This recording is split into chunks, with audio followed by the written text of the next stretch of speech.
In today's episode, we bring you breaking stories from Germany and China. We've selected two major topics that will blow your mind, and we'll spend 2 minutes on each. Why? Because your time matters, and these stories reveal something bigger about our world. My name is Andrew Meet Rich. I used to work as an analyst for a state-run media outlet, but I chose freedom of speech over top-down directives a long time ago. Now I speak out about what I believe matters, without fear and without needing approval from those in power. I live in Europe, follow current events every day, and explain complex issues in simple terms. My goal is not to spread misinformation, but to provide clarity, without comforting fairy tales and without panic, just the plain truth. Support this video with a like and subscribe. It's important for the channel growth, and even more important for you, because tomorrow the news could change everything. Don't miss it. These stories will shock you to your core, and they're happening right now as we speak. Stay tuned, you need to hear this. The world is changing faster than most people realize, and today's events prove it beyond any doubt. Let's dive in. What you're about to hear will challenge everything you thought you knew about modern security and global economics. This isn't just news, it's a warning about the future we're all heading toward. Buckle up. Let's talk about Germany's railway nightmare. You won't believe what's happening right now. For the past week, anarchist saboteurs have been systematically attacking Germany's busiest railway lines between Düsseldorf and Duisburg. Not once, not twice, but multiple coordinated strikes that brought the entire network to its knees. We're talking about 800 intercity trains per day completely paralyzed. The group calling itself Angry Birds Commando claimed responsibility. And here's where it gets even worse. They're not just random vandals. These people have precise knowledge of Germany's railway systems. They're cutting cables that control safety systems, setting fires in cable troughs, and they know exactly where to hit. This is the same route that handles international traffic to the Netherlands, Belgium, and France. Thousands of passengers stranded, freight shipments delayed, and the economic damage is mounting by the hour. And now listen carefully, this isn't their first rodeo. They've done this 5 times before since 2023. 5 coordinated attacks, and German authorities still can't stop them. This is infrastructure terrorism, pure and simple, happening in the heart of Europe right now.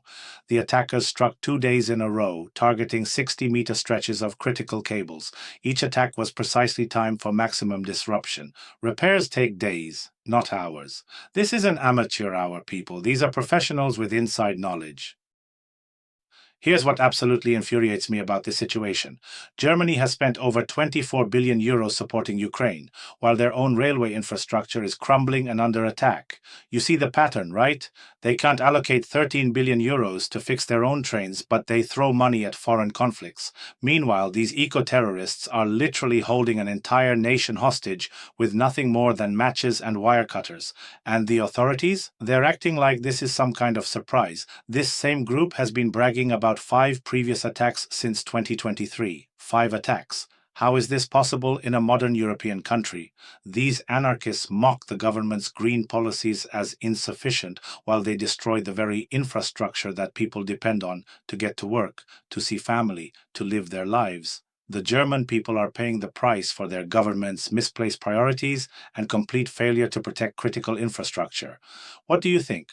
Comment below. This is what happens when governments lose focus on protecting their own citizens first. It's absolutely maddening to watch this unfold in real time. They prioritize everything except homeland security. The attackers even post manifestos online, calling for the complete destruction of industrial society. They want to return humanity to some pre-technological paradise. Meanwhile, regular Germans can't get to work because trains don't run. The government's response? More investigations, more committees, more bureaucracy, zero action. Let's talk about China's war on fake Labubu toys. If you thought toy collecting was innocent, think again. Chinese authorities just seized over 40,000 counterfeit Labubu dolls in what they're calling the biggest intellectual property crackdown of the year. And get this, they're teaching people to count teeth to spot the fakes. Real Labubu toys have exactly 9 sharp teeth, while the counterfeits, nicknamed Lafufus, usually have fewer because the illegal manufacturers can't get the molds right. Shanghai police busted a criminal gang that made 12 million yuan selling fake toys disguised as a home appliance business. Here's where it gets crazy. These cute little monsters with bunny ears have become so valuable that a single life-size figure sold for $170,000 at auction. Rihanna carries them, K-pop stars obsess over them, and people are camping overnight outside stores just to buy them. We're talking about a global phenomenon that's making billionaires out of toy makers. Pop Mart's CEO went from $1.8 billion to $21 billion in just 1 year. 1 year, all because of these fuzzy creatures with sharp teeth. It's absolutely insane what's happening in the toy world right now. In London, they had to stop selling them because fights broke out in stores. Fights over toys. China exported over 13 billion yuan worth of toys in just 4 months this year. The blind box concept is driving people literally crazy. They don't know what they're getting until they open the package. But here's the truly insane part about this Labubu madness. China, the country everyone accuses of stealing intellectual property, is now desperately trying to protect their own IP from, well, themselves. The irony is off the charts. Chinese factories that spent decades making fake designer bags and knockoff electronics are now counterfeiting Chinese toys. Pop Mart, the company behind Labubu, is so worried about fakes that they're registering trademarks for the counterfeit names like Lafufu just to control them. And Beijing is treating this like a national emergency. Customs officers are patrolling markets, broadcasting guidelines on state television, and seizing thousands of toys at airports. Why? Because these ugly, cute monsters have become China's soft power weapon.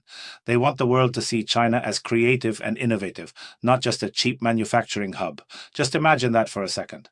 A country's international reputation is now tied to the authenticity of cartoon monster teeth. Let me repeat that. China's global image depends on toy authenticity. This is the world we live in now. When counting teeth becomes a matter of national security, we've entered a completely different era of geopolitics. It's brilliant and terrifying at the same time. State television is literally broadcasting how to identify real versus fake toys. The government that censors everything is teaching citizens about toy authentication. Customs seized everything from plush toys to lip gloss with fake Labubu designs.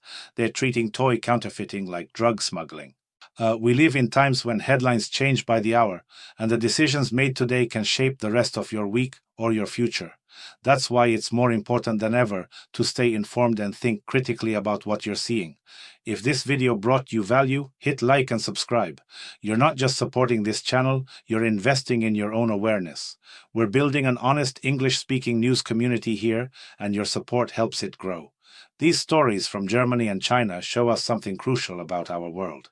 Infrastructure is fragile, even in developed countries, and economic power is shifting in ways we never expected. When toy authenticity becomes a matter of national pride, when anarchists can paralyze entire regions with simple tools, we're living in a very different world than we thought. Tomorrow, new topics, new challenges, and new insights. Stay with us. You'll want to hear what's coming next. Comment below and tell me what you think about these developments. Are we witnessing the collapse of traditional security or the birth of new forms of power? The answer might surprise you. Don't miss tomorrow's episode, because the world won't wait for you to catch up. Hit that notification bell now. We're living through the most unpredictable time in modern history. From railway sabotage to toy wars, nothing is off limits anymore. The old rules don't apply. Traditional governments are struggling to cope with unconventional threats. Share this video if you found it valuable. Knowledge is power, and power is what we need right now.